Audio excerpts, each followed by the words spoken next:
r/NoSleep. Posted by u/RobertMort. Welcome to Hotel California. It happened during our spring break trip, our senior year at UCLA. What I wouldn't do to go back in time and stop that trip. I've replayed it in my head 100 times. If only Sarah hadn't broken up with me. If only my parents hadn't let me use their car. If only I hadn't insisted on driving all night. Did fate want us there? With all the things that lined up just right, sometimes I think so. If anything went differently, if a fucking butterfly flapped its wings in Antigua, I don't think we would have been here, at 2:45 a.m., coasting down a dark desert highway. Dev reached over and turned up the radio. "Seasons don't fear the reaper," he sang horribly off-key, "nor do the wind, the sun or the rain. Will you please be quiet?" I glanced in the rearview mirror. Emmett. He was glaring at us from the back seat, his smooth baby face in a deep scowl. A travel pillow hung from his neck, a blanket wrapped around his feet. "Sorry, did we wake you up?" I asked, with a fake pout. "Yes." "Ooh, poor little Emmett is cranky because he missed his 8 o'clock bedtime," Dev said, turning around with a devilish smile on his face. "Better get his pacifier and blankie." "Fuck you. Did you know it's scientifically proven that planning a vacation is much more fun than taking one? Now, I know why. Turns out, taking a 500-mile road trip with 2 other guys, one of whom doesn't believe in deodorant, isn't exactly all unicorns and rainbows. I pushed my foot on the accelerator. The road stretched out before me, all the way to the horizon. Dark sand, dotted with cacti and shrubs, whipped by on either side. No sign of civilization for miles. Nature, untouched by man. But then I saw it. A shimmering light on the horizon. Shining like a beacon through the darkness. And it was strange. As soon as the light met my eyes, I felt a wave of fatigue. It was like the monster had worn off 8 hours early. My arms ached, my fingers were stiff around the wheel, and my head felt so heavy. "Actually, I think we should stop for the night," I said. "What? You chickening out on us?" Dev asked. "Fine with me," Emmett huffed. The light twinkled and shimmered in the desert heat. I pushed down further on the accelerator, trying to reach it as fast as I could. "It's got to have a motel." "Got to." I glanced down, and noticed I was going near 80. I lay off a little. "Might not be a motel," Dev said. "Well, whatever it is, we're stopping. I at least need a coffee or something." "Mixing coffee and Monster? That doesn't sound healthy, dude." "I have a soy latte back here," Emmett offered, "if you want it." I only made a gagging sound in reply. The light on the horizon grew. Smaller lights appeared around it, and as we got closer, I could make out the details. A narrow road, shooting off from the highway and cutting into the sea of sand. Just a few buildings. I didn't see any huge, lit-up signs for motels, or even gas, or food, which did not bode well. As I turned off on the exit, my heart dropped further. The off-ramp wasn't even marked with an exit sign, it was just there. And the town itself. No golden arches, no brightly lit gas stations. The buildings that lined the street were all small, mom-and-pop type stores, that had long ago closed for the night. Amy's Diner read a sign overhanging a small brick building, the windows all foggy and gray. Oak and Maple, read another. As we passed, I could make out furniture, empty wooden chairs and dusty dressers. "Sorry, bro," Dev said. "So tired." I stifled a yawn as we approached the only intersection. The traffic light above us flashed yellow, bathing the closed shops in an eerie glow. "Wait, there," Dev said, excitedly. "Hotel." My eyes snapped up. He was right. There was a sign, small and inconspicuous, that simply read hotel with an arrow pointing left. I swung left, and as soon as I did, the hotel came into view. "Whoa," Emmett said from the backseat. It was fancy. Incongruous with the dark, run-down buildings we'd passed. 4 stories stretched up to the starlit sky, the windows glowing softly gold. Victorian architecture, with turrets on either side, and curled embellishments under the gables. A sign stood in front, gold script on wood reading, Hotel Aura. "This is totally going to completely blow our budget," I said. "You have to make sure they don't allow pets," Emmett piped up. "I'm very allergic to." "Oh my god, Emmett, please just shut up," Dev replied. We pulled into the parking lot. Surprisingly, it was packed with cars. But we're in the middle of nowhere, I thought. Who's sleeping here on a Sunday night, exactly? Lizards? Cowboys? Tumbleweeds? I pulled into the first empty space I saw. Then I stepped out of the car, and stopped. The cars parked on either side of us were old. One I recognized immediately, a Pontiac Firebird, from the 70s. The other I wasn't sure, but its chrome bumper and long hood seemed to be 70s or 80s as well. In comparison, my parents' 2012 Accord looked positively futuristic. Check it out. It's a Pontiac Firebird. Cool, Dev replied. Emmett shrugged and started towards the front door of the hotel at a fast pace. Lame. I took my phone out and snapped a photo of the Firebird. I'd never seen one in the flesh, or metal, as it were, and as I put my phone back, I noticed something. It looked new, almost. The black paint was incredibly shiny, reflecting the street lamps above us perfectly. Not a single chip or ding in its surface. The windows were clear, the seats inside were unblemished leather, and a pair of fuzzy dice hung from the rearview mirror. You gonna drool over that car all night? I turned to Dev. Sorry, man, I said, breaking into a jog to catch up with him. The three of us entered the lobby. It was beautiful, a two-story octagonal room, with dark oak walls and a chandelier. Hanging crystals diffracted the golden light in strange, broken shadows along the walls. A 6-point buck stared at us from the back with glass eyes. But the room was empty. Emmett began ringing the bell on the counter as loudly as he could. Dev flopped onto one of the dark leather armchairs. My legs still felt like rubber from driving so long, so I paced around the room, examining the decorations. Until I came upon the photos. 3 framed photos. Black and white, grainy. The first showed a woman standing outside the hotel, smiling. The second, a guest standing in his room. The third, the same octagonal room we were standing in right now. Boring. I was about to turn away. And then I froze. There was something off about the photos. I leaned into the first one, squinting. The woman standing out in front of the hotel wasn't smiling, exactly. When I got in close, I could see her lips stretched over her teeth in a pained grimace. And it was hard to tell with the low-quality photo, but I thought I could almost make out tears rolling down her cheeks. What? I looked at the next photo. A man, standing in his hotel room. But there was a thin line, above the man, breaking up the grainy shapes. What is that? I slowly traced its path down from the ceiling to where it thickened and wrapped around the man's neck. What the fuck?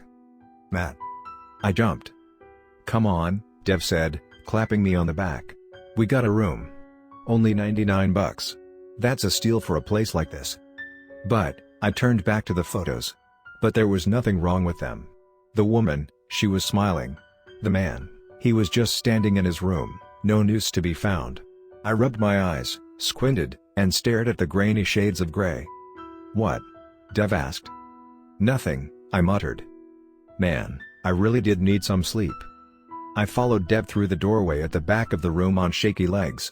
Past under the deer head and its glassy eyes. The hallway opened to a set of stairs, carpeted in a deep red rug with twisting, gold patterns. No elevator, Emmett said, as if reading my mind. But we're only on the second floor.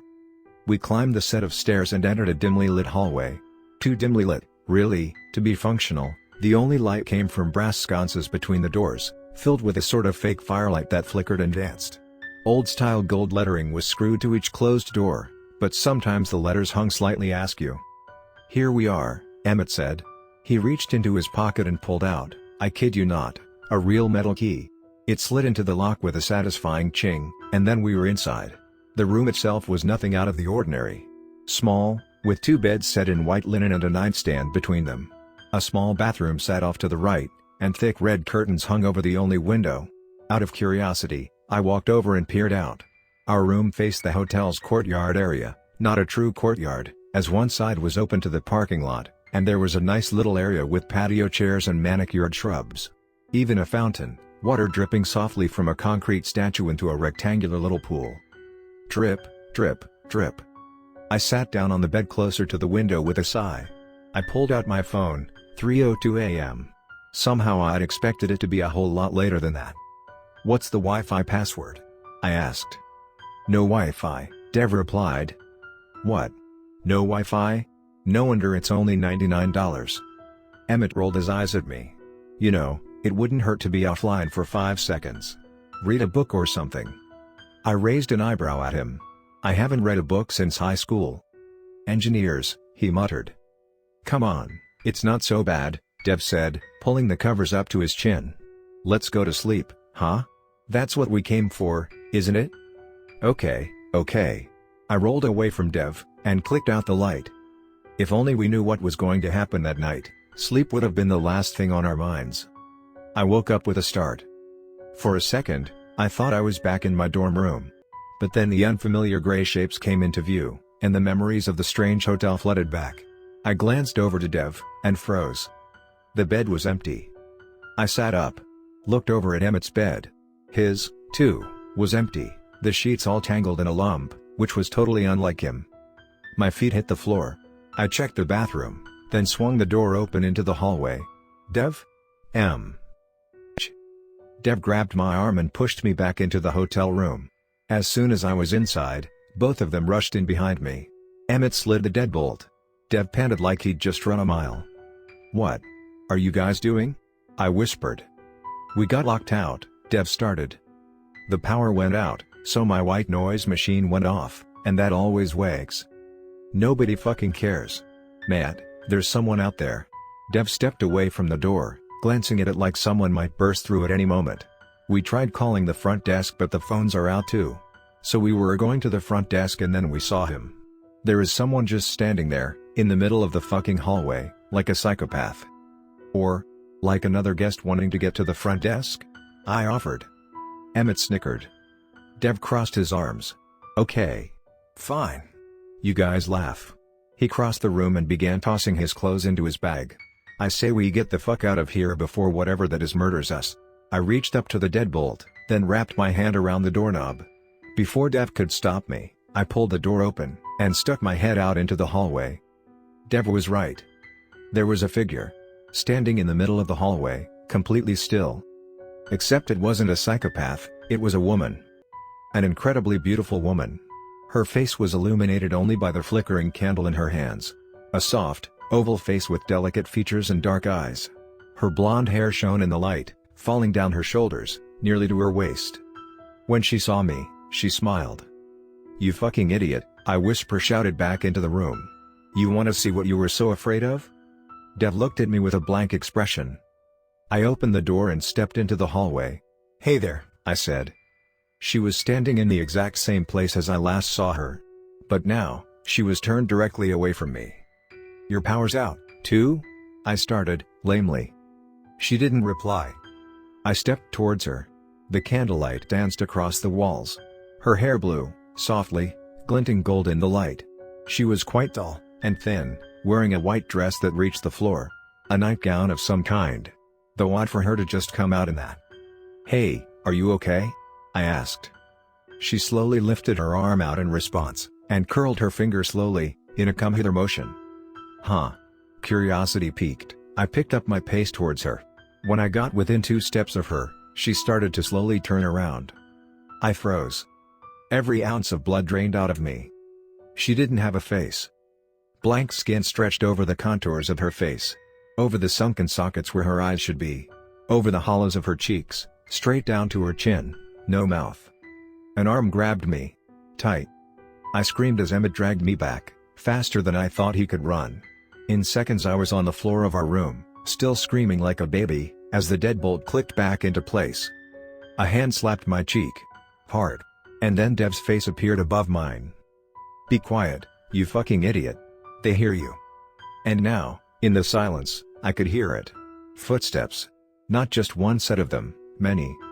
All getting louder. We'll go out the window. We're only on the 2nd floor. No problem. But his voice shook as he spoke. And then we drive as fast as we fucking can. Okay, I said. My legs shook as I followed them over to the window. Emmett turned the lock, and with a grunt, slid the rusted window up. Dev reached over and pushed on the screen. It popped out of the window, falling onto the bushes below. The footsteps were right outside the door. Go. Go, Emmett whispered. Dev wasted no time. He scooted out backwards, like he was climbing down an invisible ladder. He hung onto the ledge for a second, and then, thud, as his body hit the ground. Fuck, that hurt, he whispered. Emmett ran to the window next. He was significantly clumsier, contorting his tall frame to squeeze out the opening. He started to jump. "Don't!" Dev's terrified yell met my ears. His back was pressed against the wall, features contorted in a look of terror that I had never seen on him before, as he stared into the hotel courtyard. Where there was a party? Seconds ago, it had been empty. But now there was a throng of people, dancing rhythmically to a melody played from unseen speakers. Red skirts twirled, black suits twisted, heels clicked along the gray flagstone with each dancing step. And then I realized why Dev was so scared. Altogether, they looked like a perfectly normal, dancing people. But when I focused on any one particular dancer, they were moving in a way no human possibly could. Their joints bending the wrong way. Their bodies twisting and contorting in a way that defied physics. Their heads swiveling too far around. And they were, slowly, dancing towards Dev. "I'm going to jump," Emmett said. "You right after, okay, Matt? And then we run for the car as fast as we can." I nodded, my throat dry. He gave me a nod, and then disappeared. I climbed halfway through the opening, the window scraping my back. But as I stared down at them, my throat went dry. That's a big drop. Dev and Emmett, and all the dancers, looked so tiny. Like ants. Fear swept through my body. It felt like my blood had turned into a million tiny needles, pricking me inside, as I stared down at the dizzying distance. "Matt. Jump." One of the dancers was only a few feet from them. A woman. Red dress.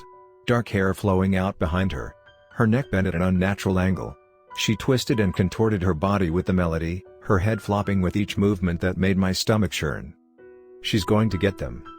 Jump. You have to jump." I shut my eyes tight, and jumped. Thud. Stinging pain shot through my chest. Gasping, I rolled over in the cold grass. Dev and Emmett grabbed my arms and forced me up. And as they did, I saw the woman's face up close. It was the same woman from the photograph. The one who had been crying outside the hotel. But this time, she was smiling. "Run." The three of us ran across the grass. I could hear the rhythmic footsteps behind us, feel their eyes on us. But I didn't turn around. None of us did. We didn't stop until we were in the car, peeling out of the parking lot, coasting towards the highway. After we graduated, we went our separate ways. Dev got a tech job in Seattle, I got a similar one in NYC, and Emmett is working on his PhD down south somewhere. None of us ever talk about what happened that night. If we do talk, which is rare these days, it's always just about work, or the good old days during our first 3 years of college. I'm glad they haven't brought it up. Because if they had, I might have told them that every night, before I drift off into sleep, I hear that strange melody from the courtyard. I see that beautiful blonde woman, standing in the corridor. I imagine driving the Pontiac Firebird down a dark desert highway. No matter how many raises I get, no matter how wonderful my new girlfriend is, there is an emptiness. A void. An itch that can't be scratched, a hunger that can't be satiated. No matter what happens during the day, when my head hits the pillow, it's always that same melody playing in my head. And if I really focus on it, I think I can make out 4 words, sung so softly they're almost inaudible. You can never leave.